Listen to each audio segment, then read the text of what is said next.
Olá pessoal, tudo bem? Meu nome é Diego, nós estamos no canal Vida em Reforma e antes de começar o vídeo, venho aqui pedir para vocês para curtirem, se inscreverem, comentarem se acharem alguma coisa que vocês não concordam, ou que vocês quiserem comentar e compartilhem com quem você conhece, tá bom? E vamos para a vinheta.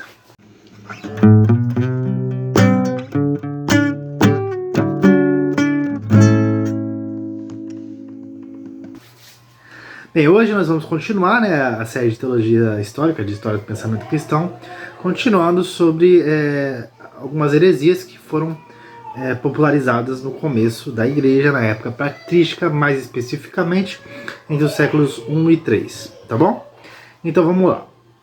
A gente estava falando sobre o gnosticismo, né? E hoje eu vou falar sobre o último dos principais representantes do gnosticismo, que é Valentim, tá?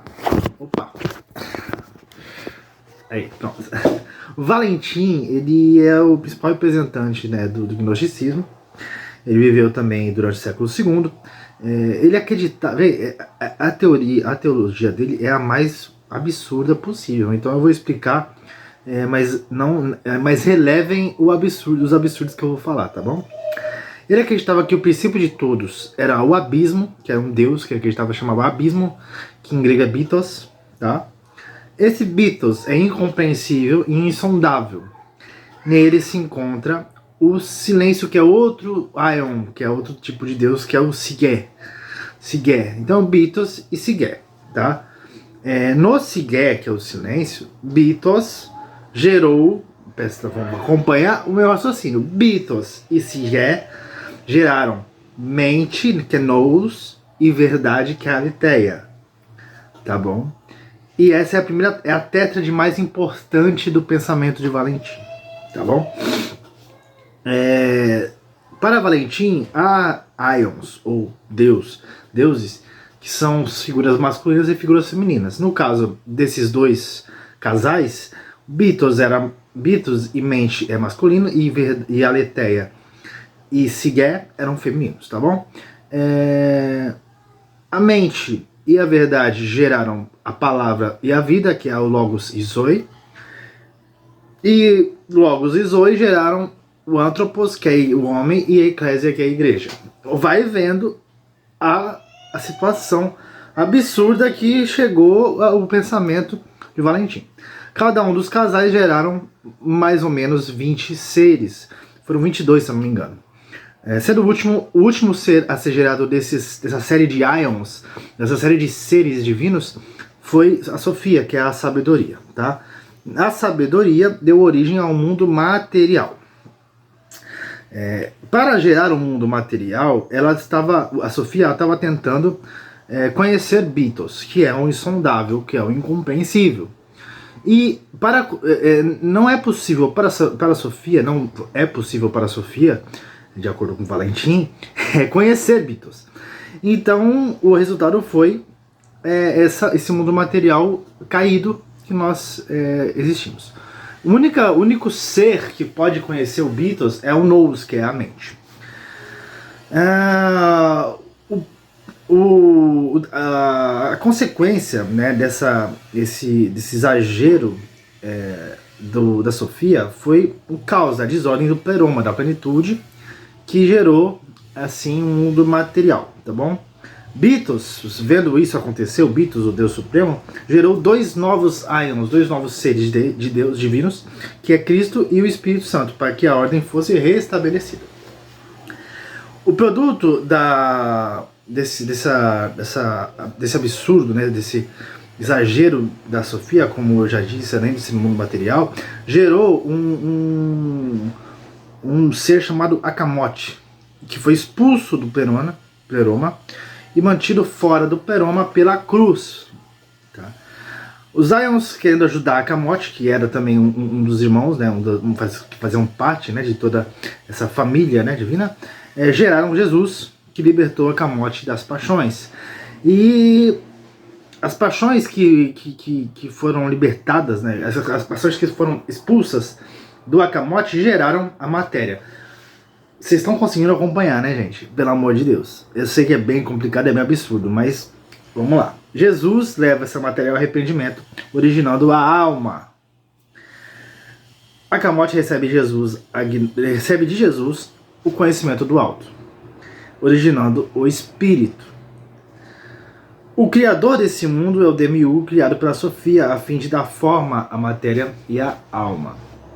A Sofia coloca dentro do povo criado pelo Demiurgo as sementes do espírito, que uma vez prontas, Cristo resgata elas.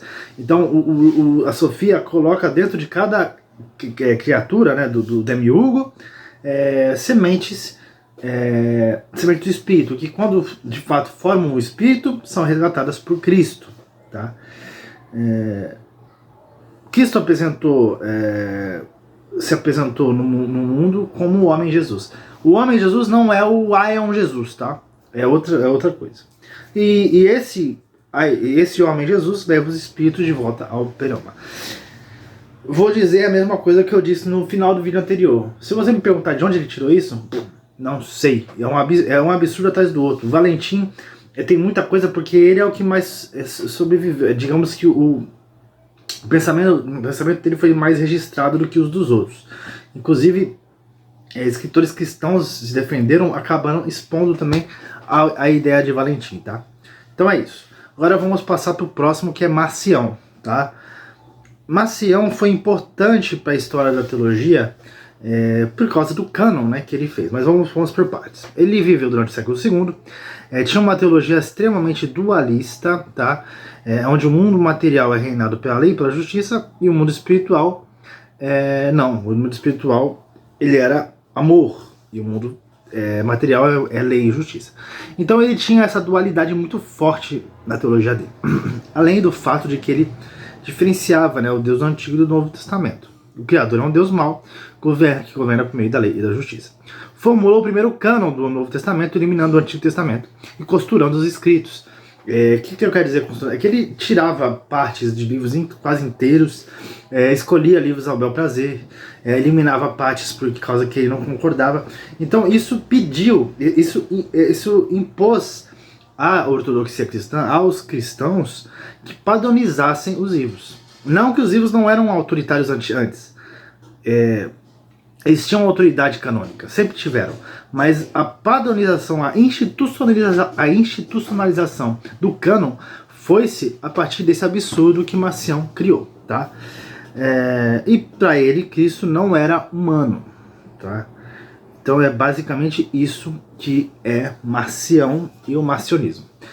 Vamos agora falar sobre montanismo, tá? Montano foi um sacerdote pagão convertido, batizado mais ou menos em 155, ou seja, século II também.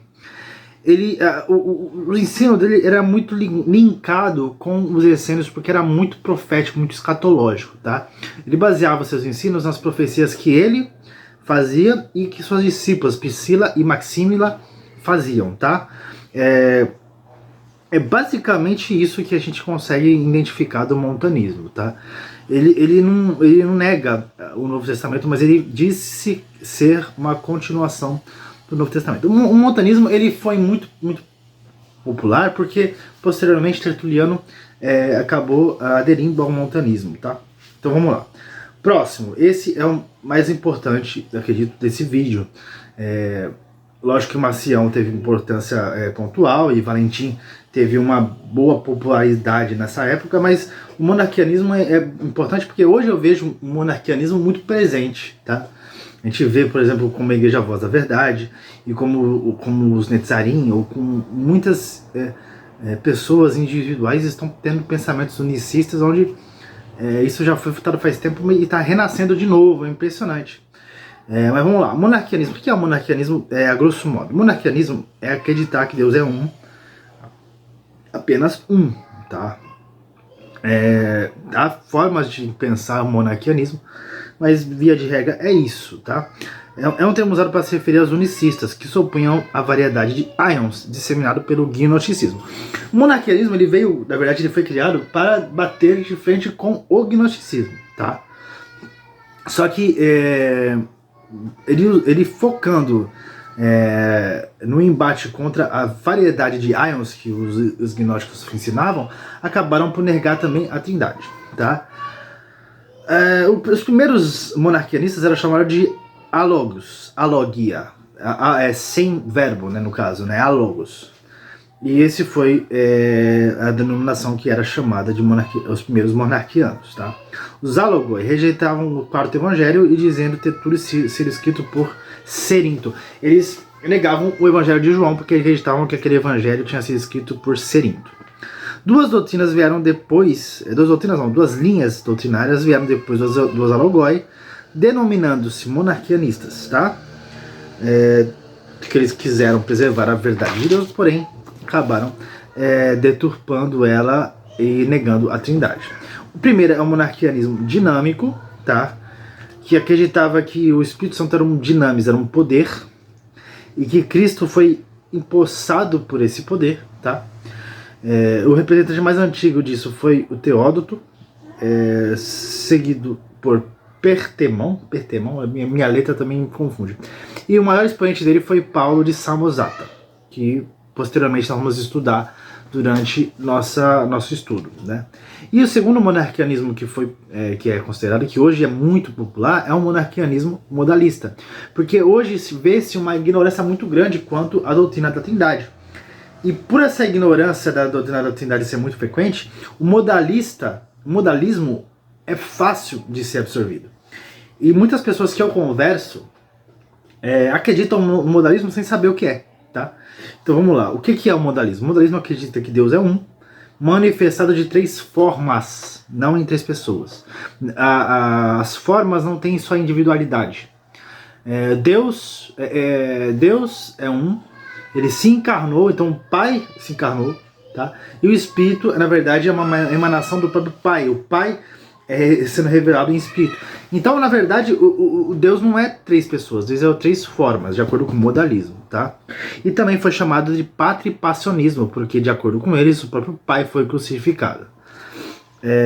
Seus representantes foram Noeto de Esmirna e Praxias. Né? Foi chamado também de saberianismo, que hoje, para mim, pelo menos no meu entendimento, é uma coisa mais... é um rótulo mais popular. Eu remeto sempre o modalismo como o sabelianismo, tá? Pois que o Sabélio foi um pensador do século III que seguia essa linha teológica.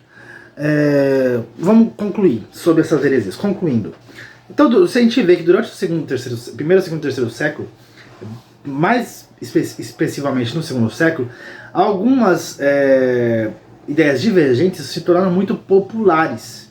E a igreja cristã, ela não era liberada, né? Ela era proibida. Então, essa contaminação com ideias culturais, ideias populares, era muito perigoso. Por isso que há muitas literaturas dessa época combatendo heresias e ideias dessas características, tá? Como eu sempre digo, algumas coisas vêm também para o bem do cristianismo. Porque essas ideias vieram para que o cristianismo sistematizasse a doutrina e amadurecesse a sua teologia. Então, por exemplo, Marcião instigou a igreja a produzir um cânon, a institucionalizar o cânon. O monarquianismo fez com que a igreja forçou a igreja a padronizar também uma doutrina trinitariana, tá? Então essas linhas doutrinárias foram importantes também para a igreja cristã, para o amadurecimento da igreja cristã, tá bom? E também a gente vê também que contextualmente foi importante, porque como que eles faziam para manter a ortodoxia? Lembravam sempre da sucessão apostólica. A sucessão apostólica, a gente tem que entender que ela entre aspas, ela é temporária. Por que eu digo temporária? Porque as ideias se perdem e a sucessão apostólica, ela digamos que ela cresce. Por exemplo, um discípulo tem 7, os 7 cada um tem 7. Então vai crescendo muito e a amplitude, a diversidade de pessoas que vão seguindo essa sucessão apostólica acaba também inserindo ideias de fora. Então a sucessão apostólica ela dilui, ela vai se diluindo, tá? Mas o começo da igreja ela foi importante de fato. Mas chegou um ponto que a sucessão apostólica foi teimosa em querer se manter na Igreja Romana e acabou desautorizando as escrituras, tá? Gente, é isso. Por hoje é isso, porque depois, agora no próximo vídeo, nós vamos começar a falar sobre pensadores como Irineu de Leão, tá bom? E, bem, obrigado por assistir. Podem comentar se vocês sabem, porque é tanto absurdo que a gente nem imagina. Mas, obrigado por assistir. Um beijão e até o próximo vídeo.